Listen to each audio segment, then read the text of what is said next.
মুসনাদে আহমদ ইবনে হাম্বলের হাদিস, চমৎকার একটা ঘটনা। কানগুলো খরগোশের কানের মতো খাড়া করে শোনেন। আল্লাহ রাসূল সাল্লাল্লাহু আলাইহি ওয়াসাল্লাম কোন একটা মজলিসে একজন আনসারী সাহাবীর ব্যাপারে ঘোষণা দিল, বলল, এখন যে সাহাবী এসে বসবে সে সাহাবী জান্নাতি। আনসারী সাহাবী এসে বসলো, সবাই তো অবাক, আমাদের কারো ব্যাপারে বিশ্বনবী এই কথা বলল না, এই আনসারী সাহাবী জান্নাতি। আবার কয়েকদিন পরে আরেকটা মজলিসে বিশ্বনবী আবার ঘোষণা দিলেন, এই মুহূর্তে এমন একজন সাহাবী এসে এইখানে বসবে, এই সাহাবীটা জান্নাতি। সবাই খেয়াল করে দেখলো, আগের মজলিসে যেই লোকটাকে বিশ্বনবী জান্নাতি বলে ঘোষণা দিয়েছে, আজকেও ওই সাহাবী এসে ওই জায়গায় বসেছে। তৃতীয় দিন আবার বিশ্বনবী বললেন, এখন একজন সাহাবী এখানে এসে বসবে, সে জান্নাতি। সবাই খেয়াল করে দেখলো, ওই সাহাবীটাই আবার এসে বসেছে। সবাই অবাক, কি আজীব, কি আছে এই সাহাবীর মধ্যে, যে সাহাবীর ব্যাপারে খুদ বিশ্বনবী তিনবার ঘোষণা দিলেন যে সে জান্নাতি।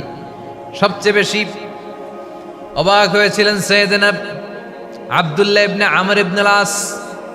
মনে মনে ভাবলেন, এটা তো চারটেখানে কোনো কথা না, বিশ্বনবীর অ্যানাউন্সমেন্ট। দুনিয়ার বুকে বিশ্বনবী তিনবার এই আনসারী সাহাবীকে জান্নাতি বলে ঘোষণা দিয়েছে, নিশ্চয়ই এই সাহাবীর এমন বিশেষ কোনো আমল আছে, এমন বিশেষত্ব আছে যেটা আমাদের মধ্যে নাই।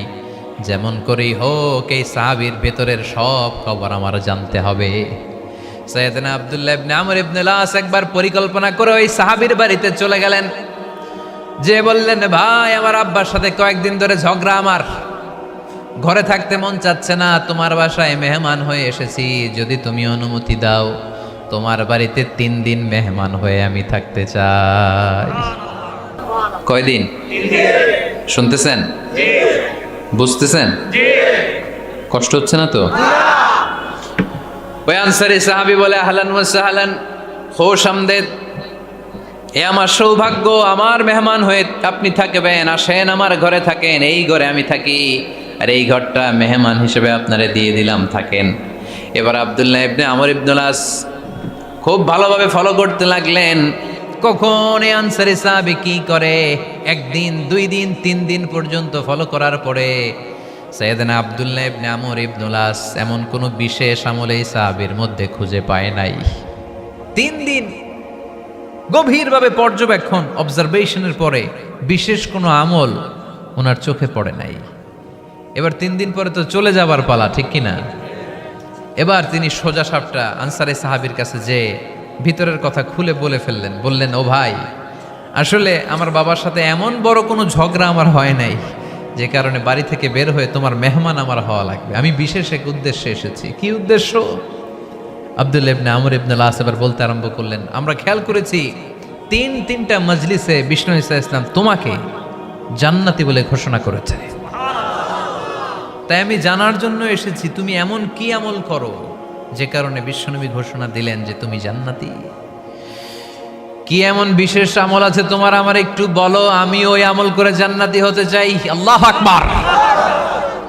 এবার আনসারী সাহাবী মুখ খুললেন, উনি বললেন, ও ভাই আব্দুল্লাহ ইবনে আমর ইবনে আস, এমন কোনো বিশেষ আমল আমার নাই, হালাল পন্থায় রুজি করি, ব্যবসা করি, নামাজের সময় নামাজ পড়ি, রাতে এসে ঘুমিয়ে যাই, ফজরের আগ দিয়ে উঠে তাহাজ্জুদ পড়ি, সময় মতো জিকির আজকার করি, কোরআন তেলাওয়াত করি, কিছু দান সদকা করি, সবাই যা করে আমিও তাই করি, স্পেশাল কোনো আমল আমার জীবনে নাই। তবে আব্দুল্লাহ ইবনে আমর ইবনে আস, শুনে রাখো, একটা কাজ আমি প্রতি রাতে করি, হয়তোবা এ কারণেও বিশ্বনবী আমার ব্যাপারে এমন ঘোষণা দিতে পারে। আব্দুল্লাহ বললেন, ও আনসারী সাহাবী, কি কাজ তুমি করো? এবার আনসারী সাহাবী বলতে লাগলেন, প্রতি রাতে যখন আমি আমার বিছানায় ঘুমোতে যাই, আমি কারো ব্যাপারে কোনো রাগ, কোনো হিংসা, কোনো ক্ষোভ অন্তরে নিয়ে ঘুমাতে যাই না। ওই দিন যার সাথে যা হয়েছে সবাই রে মাফ করে দিয়ে মিটমাট করে একটা প্রশান্ত অন্তর নিয়ে আমি বিছানায় ঘুমাতে যাই। ওই দিনে কেউ আমার গালি দিছে, কেউ আমার বকা দিছে, কেউ আমার বিরুদ্ধে মিছিল করছে, উল্টা পাল্টা যে যাই করুক না কেন, আমি কিচ্ছু মনে রাখি না।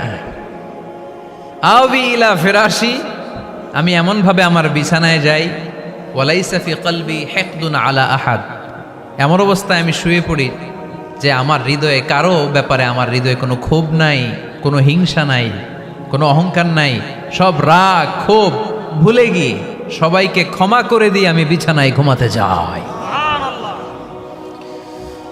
এজন্য বিশ্বনবী এই সাহাবীকে তিনটা মজলিসের ভরা মজলিসের মধ্যে জান্নাতি বলে ঘোষণা করেছে। এই হাদিস থেকে শিক্ষা হলো, আমরাও যদি প্রতি রাতে বিছানায় ঘুমোতে যাওয়ার আগে সবাইরে মাফ করে দিয়ে মনের যত ক্ষোভ জ্বালা যন্ত্রণা আছে সব ভুলে যে বিছানায় ঘুমাতে পারি, এই সাহাবীর মতো আমাদেরকেও জান্নাতি হিসেবে কবুল করবে কে? পারবেন আজকে থেকে? বিছানায় যাওয়ার আগে কি করবেন? আজকে সবাইরে মাফ করে দিব। যে আমার উপর জুলুম করছে ওই বিচার আল্লাহ করবে। কে কি বললো ওটা দেখার দরকার নেই। কারো ব্যাপারে কোনো ক্ষোভ, কোনো তিক্ত অভিজ্ঞতা, জ্বালা যন্ত্রণা অন্তরে রাখবেন? রাখলে লাভ না লস? এটা আরো জ্বালা দিবে আমারে, এটা আরো ভেতর থেকে কষ্ট দিবে। It will burn me inside, ভিতরে জ্বালিয়ে পুড়িয়ে শেষ করে দিবে।